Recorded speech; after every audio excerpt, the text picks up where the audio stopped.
नमस्कार, आप सभी का मेरे YouTube चैनल पे बहुत बहुत स्वागत है। आज जो वीडियो है मेरा, आज का जो टॉपिक है कॉम्प्लेक्स नंबर है। तो कॉम्प्लेक्स नंबर से ही आज हम रिलेटेड इस वीडियो में देखने वाले हैं। तो इसके जस्ट पहले हम कॉम्प्लेक्स नंबर का आपको इंट्रोडक्शन दिए थे। उस इंट्रोडक्शन में हम आपको रियल नंबर और इमेजिनरी नंबर के बारे में बताए थे।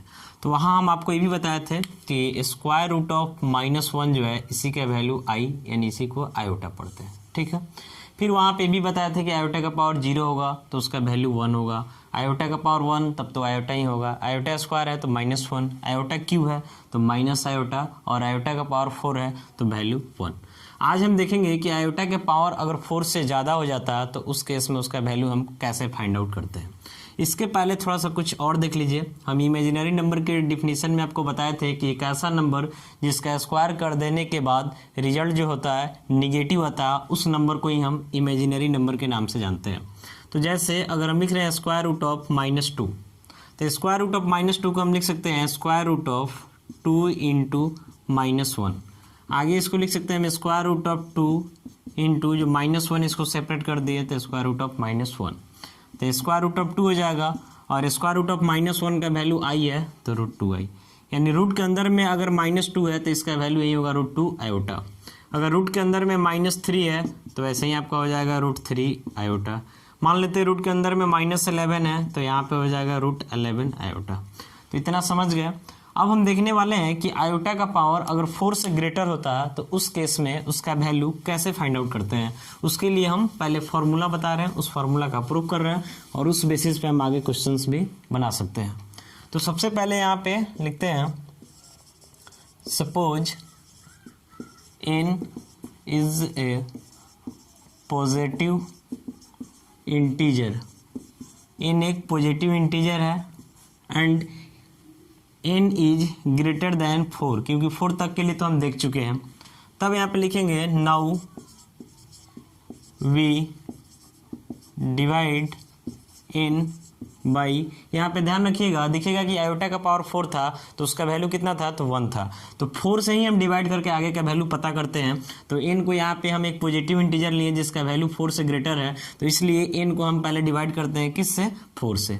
फिर लिखते हैं जब डिवाइड करेंगे तो कुछ कोसेंट और कुछ रिमाइंडर आएगा, तो लिखेंगे suppose we get m as quotient and r as remainder. Divide करने के बाद हम मान लेते हैं कि जो कोसेंट मिला वो m मिला और रिमाइंडर क्या मिला तो r मिला। तो लिखेंगे therefore by Euclid's division Lima.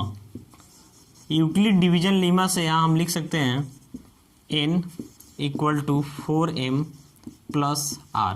अब r का जो वैल्यू होगा, चूँकि यूक्लिड डिवीजन लीमा आप पढ़े होंगे तो वहाँ पढ़े होंगे कि a equal to BQ plus r होता है। इसमें r का जो वैल्यू होता है यहाँ पर 0 या फिर 0 से ग्रेटर बट b से क्या होता है लेस होता है। तो यहाँ जो r होगा ये 0 या फिर 0 से ग्रेटर बट किससे लेस होगा तो 4 से, यानी यहाँ पे r का जो हमको वैल्यू मिलने वाला है ये 0 मिलेगा, 1 मिलेगा, 2 मिलेगा, 3 मिलेगा, यानी टोटल r का वैल्यू 1 2 3 4। अब लिखते हैं देयरफॉर r का वैल्यू अगर यहाँ पे हम 0 पुट करते हैं तो n इक्वल टू क्या हो जाएगा 4m। फिर r का वैल्यू 1 पुट करते हैं तब n इक्वल टू हो जाएगा 4m प्लस 1। r का वैल्यू 2 पुट करते हैं तो 4m प्लस 2। 3 पुट करेंगे तो 4m प्लस 3, यानी यहाँ पे टोटल कितना केस एराइज हुआ तो 4। First case, second, third, fourth. अब इसमें क्या करते हैं 1 बाई 1 हम चारों केस को देखते हैं। तो सबसे पहले हम आते हैं केस फर्स्ट में, यानी केस फर्स्ट में n का वैल्यू जो है 4m है। केस फर्स्ट लिखेंगे यहाँ से केस फर्स्ट में, case first when n equal to 4m, then इस केस में आयोटा का पावर हम n लेके चल रहे हैं तो आयोटा n का जो वैल्यू है आपका कितना है 4m है। तो आयोटा का पावर 4m को हम लिख सकते हैं आयोटा का पावर 4 और टोटल का पावर m।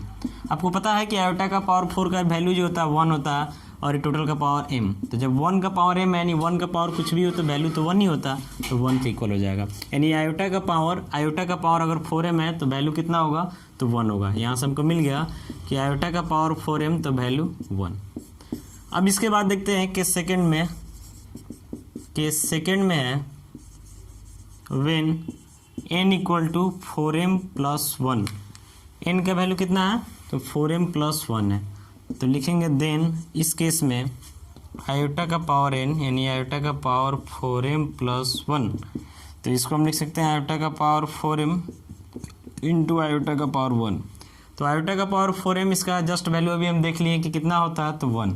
फिर यहाँ आयोटा का पावर 1 है तो ये तो आयोटा ही होगा, दोनों को इंटू कर देंगे तो आयोटा। यानी फाइनली यहाँ से मिल गया कि आयोटा का पावर 4m प्लस 1 है, तो इसका वैल्यू कितना होगा, तो आयोटा होगा। केस थर्ड में आते हैं। केस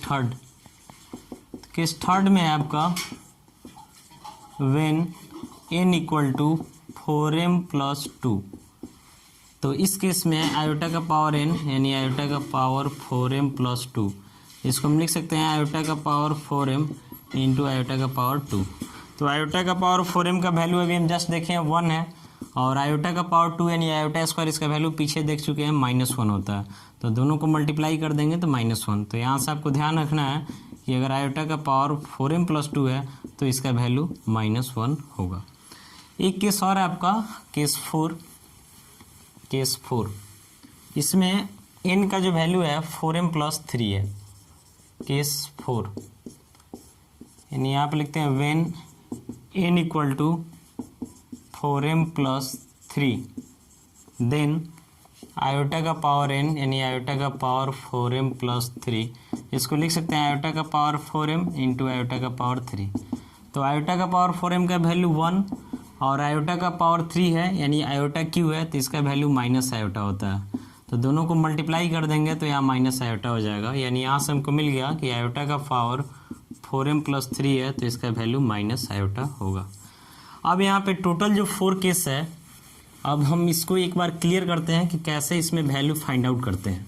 तो इसके लिए हम कुछ आपको रिमेंबर करा रहे हैं, थोड़ा सा ध्यान दीजिएगा ताकि इससे रिलेटेड जो भी क्वेश्चन है आपका आसानी से सॉल्व हो जाए।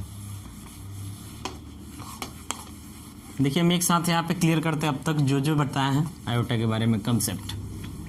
सबसे पहले आपको हम बताए थे कि आयोटा का पावर अगर 0 है तो वैल्यू कितना होता है, तो 1 होता है। आयोटा का पावर 1 है तो वैल्यू आयोटा होगा। आयोटा का पावर 2 है तो वैल्यू -1 होगा। आयोटा का पावर 3 है तो वैल्यू माइनस आयोटा होगा। और आयोटा का पावर 4 है तो वैल्यू 1 होगा। यहाँ तक तो कोई दिक्कत नहीं है। इसके बाद देखते हैं कि 4 से ग्रेटर कोई भी पॉजिटिव इंटीजर है तो वहाँ पे आपको 4 से डिवाइड करना है। तो 4 से डिवाइड करना अगर पूरा कट गया तो इसका मतलब जो फॉर्मेट है 4m है। 4 से डिवाइड कर रहे हैं, पूरा नहीं कट रहा है तो रिमाइंडर आपका या तो पूरा कटेगा तो रिमाइंडर 0 यानी कि 4m, नहीं कट रहा तो रिमाइंडर या तो 1 आएगा या 2 आएगा या 3 आएगा। तो जब 1 आता है तो इसको 4m प्लस 1 समझते हैं, 2 आता है तो 4m प्लस 2 समझते हैं, और रिमाइंडर 3 आता है तो 4m प्लस 3 समझते हैं। तो इसी बेसिस पे यहाँ पे देखते हैं कि आयोटा का पावर 4m है, ठीक है, यानी 4 के डायरेक्ट मल्टीपल में है तो इस केस में वैल्यू 1 हो जाता है। आयोटा का पावर 4m प्लस 1 है यानी 1 आपका रिमाइंडर आ गया, तो आपको ऐसे ही सोचना है 1 रिमाइंडर यानी आयोटा का पावर 1, और आयोटा का पावर 1 का वैल्यू आयोटा होता है यानी इसका भी वैल्यू आयोटा हो जाएगा। फिर आयोटा का पावर अगर हम लिखते हैं 4m प्लस 2 यानी यहाँ पे 2 है तो 2 होने का मतलब रिमाइंडर 2, तो रिमाइंडर 2 का मतलब आपको आयोटा का पावर 2 समझना है, और आयोटा का पावर 2 यानी -1 हो जाएगा। फिर ऐसे ही आयोटा का पावर 4m प्लस 3 है, तो आयोटा का पावर 4m प्लस 3 है तो इसमें आपको समझना है आयोटा का पावर 3, आयोटा का पावर 3 का वैल्यू माइनस आयोटा होता है। तो इस बेसिस पे आप इस टाइप का क्वेश्चन सॉल्व कर सकते हैं। नेक्स्ट वीडियो में इस टॉपिक से रिलेटेड कुछ क्वेश्चंस को हम सॉल्व कराएंगे, कुछ और भी कंसेप्ट देंगे। फिलहाल इस वीडियो में इतना ही।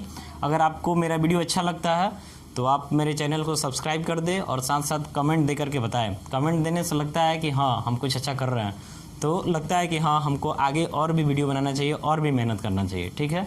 तो फिलहाल इस वीडियो में इतना ही, मिलते हैं अगले वीडियो में। Thank you.